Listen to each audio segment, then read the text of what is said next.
The Russian Foreign Minister Sergei Lavrov has arrived in Damascus for talks with the Syrian government. The visit comes just days after Russia, along with China, vetoed a UN Security Council resolution drawn up by the Arab League to resolve the Syrian conflict.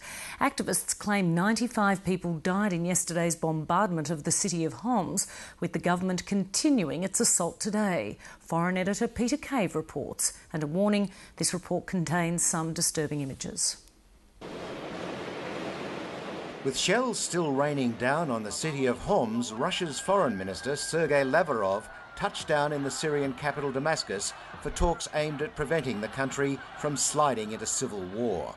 Our hope and expectation is that Foreign Minister Lavrov will use this opportunity to make absolutely clear to the Assad regime how isolated it is, and to encourage Assad and his people to make use of the Arab League plan and provide for a transition. But the diplomatic mission isn't deflecting criticism of Russia over its decision to veto a UN Security Council resolution to take action against the Syrian government.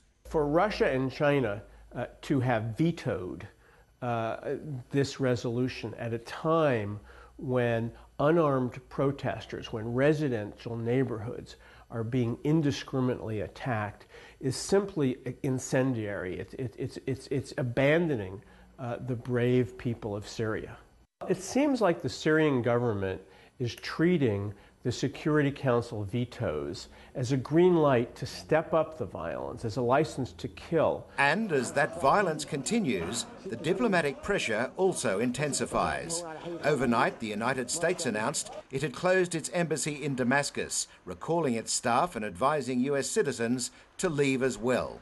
As you know, we had been working for many weeks with Syrian officials to try to control access around our embassy facility. We were not able to come to appropriate arrangements there, so the decision was made to suspend operations. Ambassador Ford and the remaining personnel departed the country Damascus time this morning, and the flag's been taken down.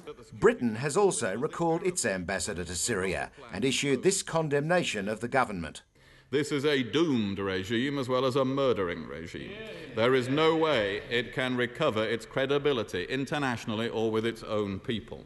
The UN Security Council's failure to agree a resolution does not signal the end of our efforts to end the violence in Syria. But for the people of Homs, a diplomatic solution can't wait. The BBC correspondent Paul Wood is currently in the city, one of the few foreign reporters to have made it into the country. Eyewitnesses say a field clinic was hit. They filmed the injured being moved.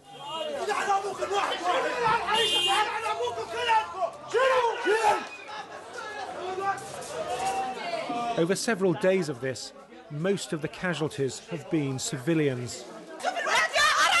"Where's the Arab League?" she shouts. "Give us guns," she screams. "We cannot defend ourselves."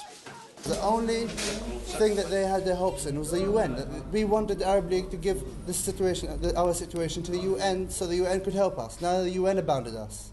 Who's going to help us now? The shroud is for a 7-year-old girl. They carefully write her name, Nuha al-Manal.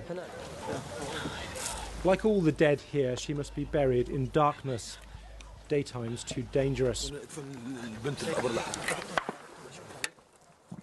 There is no family, no prayers, and little dignity. They have to hurry. Even now, they are attacked. There will be many more such desperate and lonely burials.